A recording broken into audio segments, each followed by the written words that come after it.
이번 주는 아일랜드를 보고 왔어요. 푸드 조작 사태를 겪은 엠넷, 무슨 또 아이돌 경연 프로그램입니까? 한숨부터 나오지만 그냥 봤습니다. 첫인상은 뭐가 다른 거지 였어요. 사실 새로울 게 없어요. 어째서 200억씩 쓰면서 건물을 올리고 가장 진화된 아이돌이 탄생하는 곳이라는 오글거리는 수사를 썼을까요? 문법까지 틀려가면서 말이죠. 데뷔 전에 찍는 리얼리티 서바이벌 프로그램 다들 한 번쯤 보셨을 거예요. 이게 유구한 역사를 가진 포맷이잖아요. 빅뱅이 데뷔 전 2006년 빅뱅 더 비기닝이라는 걸 찍었죠. 잘 아시다시피 거기에 장현승이 탈락해 비스트로 합류했어요. 2PM과 2AM도 데뷔 전에 멤버를 뽑는 열혈남아라는 프로그램이 있었어요. 두준두준 윤두준이 거기서 탈락했고요. 경쟁이란 소스를 잔뜩 부어서 탈락의 고배를 마신 이들의 눈물을 쏙 빼고 그걸 본 시청자들에게 첫인상을 매콤하게 각인시키자는 전략. 뭐 크게 다르지 않죠? 23명 중에 12명만이 아일랜드에 살아남는다. 솔직히 우리는 이 이야기의 끝을 알아요. 탈락한 11명도 뭐 하겠죠. 위너가 아니면 아이콘이니까요. 데뷔 전 팀 인지도 올리고 23명 참가자들 얼굴 알리는 게 이 방송의 가장 중요한 목적이에요. CJ ELM과 빅히트라는 큰 회사가 힘을 합쳐 아이돌을 하나 만들 건데 아주 거창하게 만든 사전 홍보 프로그램, 그게 아일랜드입니다. 선발 과정이 배틀로얄이더군요. 아주 매콤한 소스입니다. 첫 해부터 참가자 23명이 총 11명의 참가자를 직접 자기 손으로 떨어뜨려요. 이게 2회로 넘어가면 살아남으려고 몰래 편먹기 하는 것도 보여줍니다. 이 선발 방식은 뒤에 얘기하겠지만 계속돼요. 잔인하다는 말이 좀 있는 것 같긴 하지만 알잖아요. 저 친구들 다 나중에 어떻게든 데뷔합니다. 어쨌든 2화에서 우여곡절 끝에 결국 첫 무대가 열렸어요. 점수를 적게 받아서 12명이 직접 또 6명을 방출하는 투표를 해야 합니다. 살아남겠다고 이간질하고 쌍욕하고 머리채 잡는 것까지 나오면 좋겠습니다만 국내 정서상 안 되겠죠. 근데 한참 보다가 이거 만든 사람이 무슨 생각하고 있는지 알 것 같았어요. 그게 아일랜드의 핵심일 수도 있겠다는 생각까지 들었습니다. 이 프로그램은 모든 것이 완벽하게 갖춰져 있는 아일랜드라는 장소를 먼저 보여주면서 시작해요. 연습실도 있고 실제 무대도 있고 촬영 스튜디오도 있고 먹고 자는 공간도 있고 옷으로 가득 채워진 피팅룸도 있고 피트니스 센터도 있어요.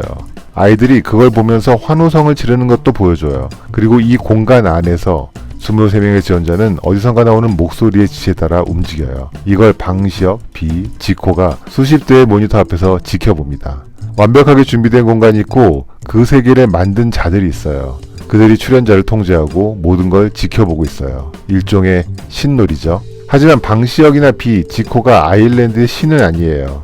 이 세계의 신은 바로 시스템이에요. 이 세 사람은 23명의 참가자의 프로듀서고 이 세계의 아키텍처일 뿐이죠. 이 프로그램은 스타가 되는 과정을 보여주는 걸 통해 시스템이 스타를 만든다라는 강력한 메시지를 전달해요. 완벽하게 준비된 시스템 속에 들어와 있는 참가자들이 스타가 되는 건 필연이라고 인식하게 만드는 것이 숨은 목적이죠. 그럼 프로그램 이름이 아일랜드인 것도 이해가 돼요. 출연진들이 주인공이 아닌 거죠. 진짜 주인공은 아일랜드로 불리는 이 건물이고 이 건물에 들어있는 아일랜드라는 시스템이에요. 훗날 스타가 될 12명도 이 시스템의 일부일 뿐이죠. 프로그램의 가장 큰 특징 중 하나는 자체 방출 투표예요. 이 잔인한 룰을 반복할 때마다 시스템이 이렇게 말해요. 운명은 너희 스스로가 결정한다. 아이러니하게도 그것이 바로 아일랜드의 시스템이에요. 그들은 아무것도 결정할 수가 없어요. 누군가 설계한 이 시스템을 따르지 않으면 원하는 걸 얻을 수 없는 구조인 거죠. 당연히 16명 혹은 23명으로 데뷔하면 안 되냐고 묻는 참가자는 없어요.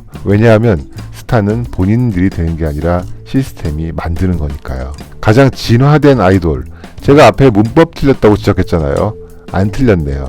진화는 그들이 하는 게 아니라 시스템이 만드는 거죠. 그러니 진화한 아이돌이 아니라 진화된 아이돌이 맞아요. 문득 예전에 이것과 다른 믿음이 있었던 게 기억나요. 슈퍼스타 K 기억나시나요? 이 프로그램이 유행할 땐 모두가 스토리에 대해서 얘기했어요. 그때의 헤게모니는 스타는 스토리라는 거였죠. 이건 참 오래된 신화 중에 하나죠. 대강공과 미국 명문대를 다니는 엘리트가 결승에서 맞붙는 이야기가, 암투병 사실을 숨기고 끝까지 무대를 지키는 이야기가 결국 스토리가 슈퍼스타를 만들었어요.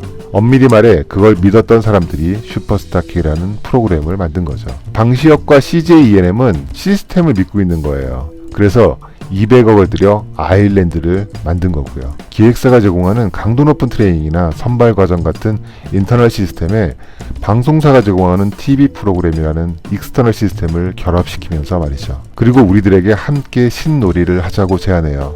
이미 오래전부터 우리는 시스템을 믿고 있다는 걸 그들은 아니까요.